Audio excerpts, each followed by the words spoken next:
What's up, guys? It's John with Beyond the Pain podcast.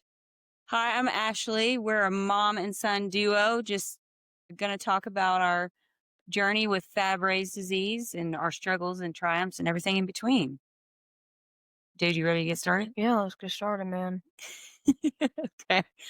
All right. What do you know about Fabry's disease, John? Honestly, all I know right now is that it's a thing that just makes my feet burn up. Oh, yeah? So I guess it's like something in my nervous system. Yeah, it does affect your nervous system. But do you want to hear more about it? Yeah, sure. Okay, cool.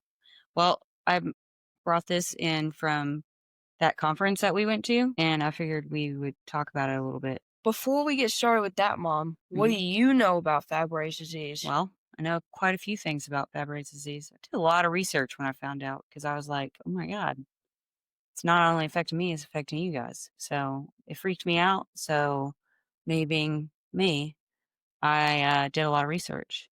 So, enzyme deficiency, lysosomal disorder. Lysosomal disorder, what is that? Yeah, let's look at it then. So, this little book, it shows a whole bunch of stuff, a whole bunch of information. So, I'll go over it with you, and everybody else can listen in, and we will kind of know a little bit more after this. So, Fabry's disease is a rare, invisible lysosomal disorder. It is pretty rare. It's coming, testing is making it seem like it's more often than not in people.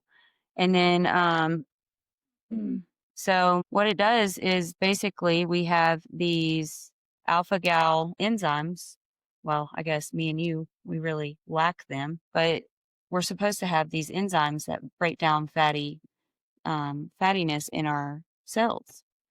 And that fat is called alpha, what is it? GL3. That's the fat that it's supposed to break down. Can I just show the audience this real quick? I don't know if they'll be able to see it, but we can try. So it's like this little diagram. I don't know if you can see it, but little diagram. So the alpha gal are like scissors in our red blood cells, and they're supposed to cut up the GL3 fatty tissue, right? And when it cuts it, usually for normal people, it cuts through it and then it just disposes of it and it just goes on about its business. But ours, we have like these dull scissors and they like don't cut through it. They just kind of chop it up. So you mean like the really bad ones that they had in elementary school? Yeah, pretty much. That's tragic. So our scissors are very dull. They don't cut. And then that fat builds up in our cells and damages them. So that's the reason why it makes us sick.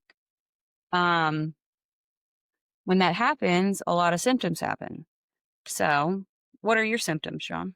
I experience a lot of stomach issues, and I experience a lot of feet issues, which cause my feet to twitch and really can't hold my feet still at all. Yeah. Well, what causes them to twitch? Like, what is it? Does it hurt? Yeah. So, it like feels like knives stabbing. Yeah. Yeah. So for me, I have really bad migraines. And here recently, I've been getting like kaleidoscope vision with my migraines. So I can't really see and it makes me dizzy and everything like that. And then I actually have neuropathy, which is what you have in your feet. I have it in my hands and arms. So you about to sneeze? No, sorry. I was getting ready to sneeze. But my neuropathy has gotten so bad that I've lost some of my feeling in my arms. So, like when you try to poke me with a needle and stuff like that, when then we go to the doctor, I can't feel all the way up to it's like a dull feeling all the way up to my shoulders. And for you, I think it was your thigh. Up to my thighs. Yeah, I think so. Last time that we went. So you're telling me you don't feel the pain of needles? No, not really. Not when I get my IVs. It's just, Man, that sounds really lucky. no, not really. I mean, it's like a different kind of pain. It's not really like the needle prick. It's like it's a burning more than it is anything. It's kind of like it's miscommunicated. So not lucky. Not lucky, Oh. unfortunately.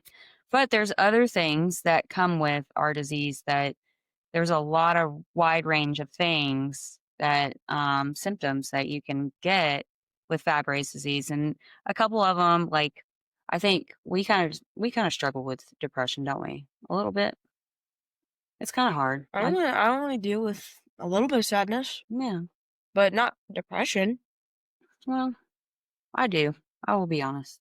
Depression's more on the farther side of being sad. There's about 3 stages of or, like, 3 areas. You've got joy, sadness, and beyond sadness, Mhm. and that's what depression is. Yeah. So this reads depression, reduced self esteem, feelings of anger, grief, and hopelessness. There's a lot of anxiety with our disease because of it getting worse or the pain that we have, guilt. I deal with a lot of mom guilt for my disease because I didn't know that I had it when I had my kids. And we'll talk about that in a later podcast. It made me feel really sad that I gave my kids that without really knowing. So, And you said that that was a part of the disease? mhm. I mean and you said anger as well, right? Yeah. I Mhm. have been feeling a lot more angrier past few days, Mom, mainly because my school and a lot of other things. Yeah.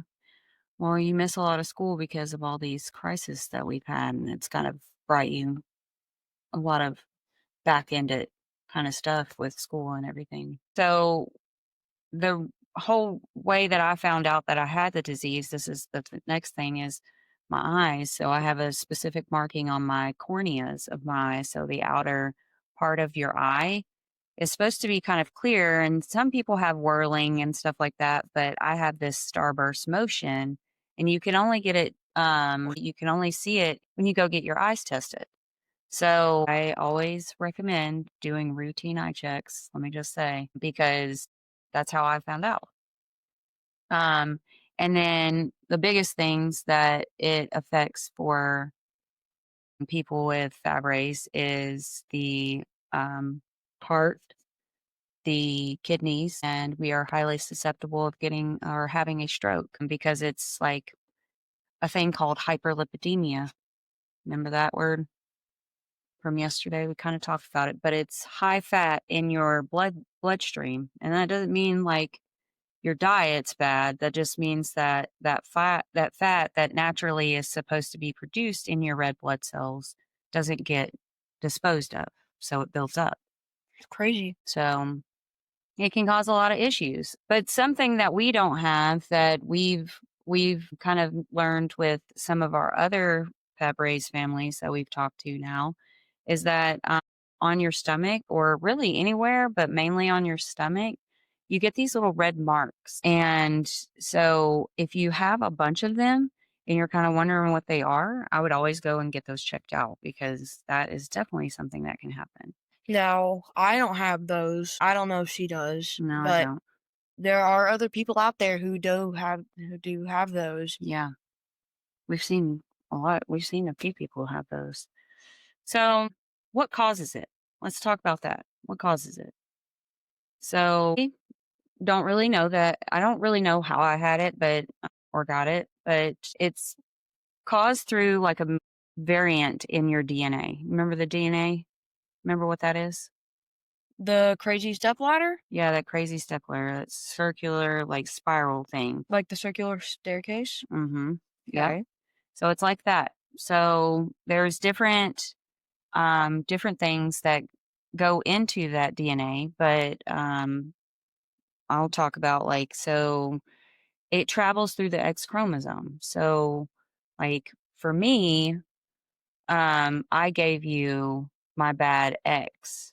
So my Fabry's X. For females, it's kind of like a 50-50 thing, right? So, I gave it to you and I gave it to Sammy. So yeah, so it travels through the X chromosome and I guess I must have gotten it from my dad.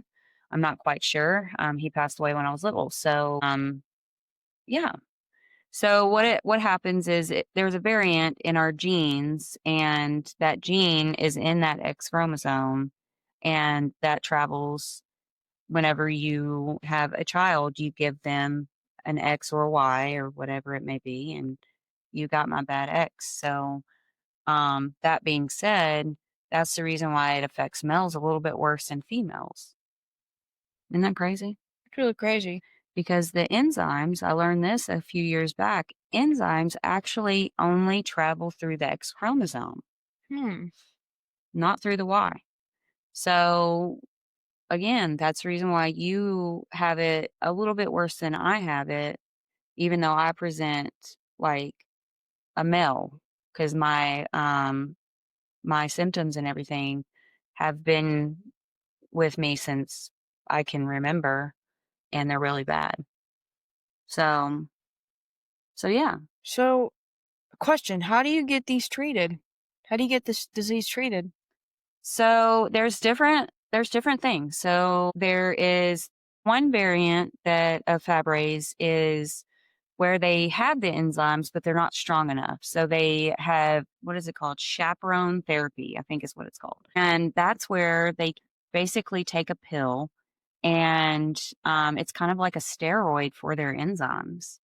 But for us, So, wait, not the kind of steroid that makes you buff? not the steroid that makes you buff, not the testosterone. Oh man, I can't become Shaggy, Scooby Doo. I thought he was Anyway, the winky one. no, this is off topic. This is off topic. Okay. We need to get back. Okay. Okay, but the therapy that we do is ERT, enzyme replacement therapy, because we don't make the enzymes or we make very, very little of it. And we have to get enzymes, fresh enzymes flushed through us. So you're on Fabrazyme, right? I used to be on Fabrazyme, and then they changed me to a different one called El Fabrio. El Um, Fabrio. I just I just see this like luscious locked man walking down a beach. El Fabrio, like Fabio. Okay, mom. That's before your time. Anyways, so yeah, ways to get tested. So the only way that I was able to get tested was, and I think this is for females in general, because our enzymes fluctuate so much, like pretty much everything else in our lives, women, is testing the DNA. And then for males, they can just test the blood and see if they have enzymes or not. But for We're females, the more simple ones. I don't know about that. What? I don't know about that. But yeah, so females have to get their DNA tested. And fun fact, um they just started in Tennessee not too long ago. They approved for Fabry's to be a test when they do the newborn screening. So they test them for a lot of different diseases. And now in Tennessee and a couple other states, they test for Fabry's. So they can have a little bit earlier diagnosis and hopefully earlier treatment. So they don't have the symptoms that we have or anything like that. Let's see what else. What else is on here? Isn't there like a certain therapy that we talked about yesterday? Oh, the new therapy that we're thinking about? I think so, yeah. Yeah, gene therapy. Therapy for my jeans? Not for your blue jeans, no. Yeah, yeah. They certainly do need therapy. Yeah, they do. Being on your butt. Okay, mom. Anyways, so that is a new up and coming study that's out that we've thought about. But um, the thing with that, so our therapy, ERT therapy, is every 2 weeks. And so we get stuck every 2 weeks, and we've thought about ports and all those things because this is our life. This is what we have to deal with. But there's a gene therapy out where they you do one infusion, and right now I think the longest somebody's been on the study is 5 years. But they attach like this little catacomb to your liver, and it just The catacombs and was it Paris? what? The long tunnels? No, not like that. Oh, It just holds like the enzyme, and it's supposed to secrete a little bit at a time, pretty much every day. so the fat doesn't build up and everything. And so it's still a really new study, but it's coming up and coming. So we'll Hmm, see. it's interesting. Yeah, there's a lot of new things that are coming out in the last 6 years that we've been doing this. So we both have been a part of the Fabry's community since um well 6 years ago. Yeah, 2019, almost 7 years. Because I think your first infusion was on in March of 2019. So, yeah. So, um, let's see what this thing says right here. It says, why are gene variants important? It says more than 1,000 different gene variants have been identified that can cause Fabry's disease. The specific gene variant a person has may help predict when symptoms appear, what kind of symptoms appear, and how bad symptoms may become. So Hmm, that's pretty cool interesting. that at a cellular level, they can figure all of that out. Isn't that cool? Mhm, This little thing is pretty cool to like look at, isn't it? mhm. And like we said, you can get this at the conference for our disease at a certain Yeah. camp. Well, and also, there's a website that you can go to, and we can put it in a link with all of our stuff when we post our podcast. But I think the only other thing that I would suggest or that I would talk about is really how it affects the families. So, we know how it affects us, right? Mhm. Just as a person, but just kind of knowing now. I believe that I got it from my dad, but I'm not quite sure. It can mutate, like, later on in life, but since I had it so young, we think that I got it from my dad. So, when you're kinda breaking it down with a father, so if you were to have kids, right? Yeah, If you were to have daughters, you would pass it on to them. You would. There would be no question. You would pass it on to your daughters. But if you were to have a son, you wouldn't pass it on to them because you would give them your Y, not your X chromosome. interesting. Yeah. So for females, so like me or Sammy, for instance, if she was to have children, it's a 50-50 shot. So I I could have given you a healthy X, but my body decided to give you the bad X, right? Unfortunately. And the same goes for Sammy. I could have given her a healthy X or an affected X. So she has the affected X. So unfortunately, we're all affected by it. Um, Sammy's the only one that's inactive right now. So and inactive only means that she doesn't show symptoms, but her lysosome level is elevated. Isn't that crazy? That's crazy. So how do you feel like you understand it now? I feel like I know a lot more now. Do you? Well, what do you want to talk about next? Why are you wanting to do this, John? I feel like what I want to do this is because I want people to know what we feel because some of the world pushes us aside Mhm. and decides to think we're not people. They Yeah. want to alienize us, Mhm. isolate us, do whatever, like like they did in World War II with the Jews. They wanted to alienize them and isolate them, I always kind of think of us as like X-Men because they have but we like don't have mutation. powers. We I don't w- we don't have powers, but we do have a disease. I mean, I'm not lying. Because, they're mutants and then they're different from everyone else, but they're not the specific different that everybody wants. We're kind of that in between, like, not to knock anybody that has cancer because that's serious still, right? But we don't have cancer. We have a disease that nobody really knows about, right? Right. And so everybody focuses on cancer because that's a big popular thing to focus on. It's They're great that it's focused on. and they're still trying to find a cure. Yeah. But then, people like us, genetic disorders, not just Fabry's, but like Pompe disease and stuff like that, we just kind of, this is what it is. I think, I think for me, the reason why I want to do it so bad, this podcast, is I kind of, I want to be able to educate people, and let them see, like, I've not always been someone to share my life, but I feel like I want people to see how we live and all the struggles we deal with and all the triumphs and how it really affects us because our fatigue is not like normal fatigue. It's got that extra fatigue on top of it. And then like our pain is unfortunately not normal pain. And I don't want to keep saying normal or abnormal because, I think we're normal to an extent, right? Right. But I've always raised you guys like weird is cool, right?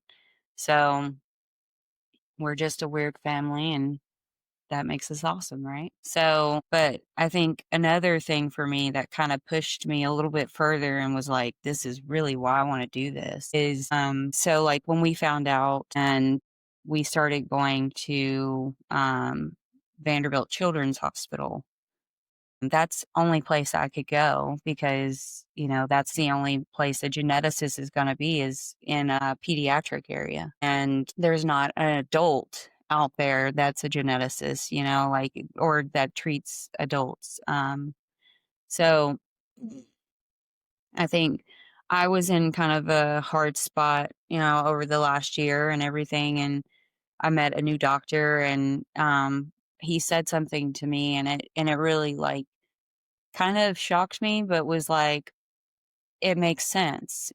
Unfortunately, adults, they kind of get pushed into or like fallen through the cracks because um, a lot of people with genetic disorders like ours, they don't really make it into like deep into their adulthood. So, like for us, our expected lifespan, if we weren't to get treatment, would be like these maybe 50s. Well, what about now? So that kind of has gone up because I mean, we met a few people, right? Like that are older. Right. Who did we meet at the conference? We met Older. a guy named Jerry, Yep. And Jerry runs a foundation for Fabry's. the National Fabry's Disease Foundation. And he's 71 years old. I mean, with treatment and everything like that, we could have a pretty good, decent lifespan, right? So 70s, 80s, like normal people. Um, but with that comes, like what my doctor said to me was, adults fall through the cracks because, you can get people on treatment when they're children and you can kind of do things for them when they're children. But when you become an adult, they don't really expect you to become an adult. They don't really know. Like, they don't really know what to do with you. So it's kind of like, well, I guess we just maintain, instead of being full steam ahead, it's just kind of maintain. Also, And quick shout out to Jerry yeah, and Dr. Wallace. yeah. Dr. Wallace is my doctor, and he's the one that said that. And I was just like, man, okay. Wow. So, so yeah, it's rough out there. And I don't want people to feel alone. Like we have felt alone, haven't we? Yeah. And it sucks, because you can only tell somebody so many times, like, man, my arms are hurting, or man, my feet are hurting, and I just think people, they're like, yeah, I slept pretty rough today or last night or whatever. And so you kind of get that, and it's not comparable really. Right. Right. So, I mean, that's my why. I just, I want everyone, and I think you can speak to this too. I mean, we have felt pretty alone and right? Right. Like before the conference, we went to a conference and a camp this year for the first time in the whole 6 years that we've known about our Fabries, and we'll talk about that in a little snippet, episode later on, but more in detail, but we met families, like, in like, right in front of us and, like, in physical, like, form, and it was like, "Oh my god, you got the same thing I do." Like, it's weird, right?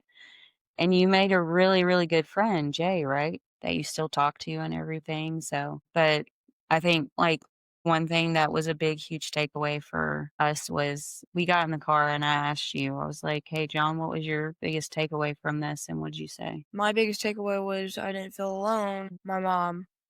Yeah. So, Yeah, because, I mean, we went to a camp and we saw people when they were struggling and, and then we didn't feel weird, like extra weird or mutant or anything like that. Like we were part of a normal life at that point, and I think it was really good for all of us, me and John being, the affected ones, and then Jason, Sammy having their time, right? right. So that was really it was a really good thing. So it was like I think during that was like really when the podcast thing really hit for me. What about you? Podcast idea was actually a pretty much good idea. Yeah. You were pretty excited because you were like as long as I can remember, you were like, I want to get on YouTube. Let's get on YouTube and all that um and I was like, bro, like we're not doing that. We're not gonna expose ourselves online, like all the things. And I I think only wanted to review toys, man. what was that show that you used to watch on YouTube? It's Ryan's World, but there's like so much controversy right now with the show Yeah, or with the channel. yeah, And I'm like, man, I'm so glad I'm not like that. yeah, yeah. So I think like the first time we like actually thought about the podcast was, well, I guess I thought about it because I was like, I was watching you struggle on the couch. You were having a crisis because you had like a little cold. It was like the sniffles, and you had a crisis. And Jace had piggybacked you um to the couch, and we were trying to get you in a good spot and, like, kinda take your mind off of it. And what were we watching? The Incredibles. The Incredibles, that's right. So we were watching The Incredibles and eating I think we got you pizza or something. We were trying our best, right? Just Mhm. trying to get you, like, your mind off of it. And I remember looking over and you were crying and you twitching and your feet were burning so bad, and there was really just nothing you could do. And I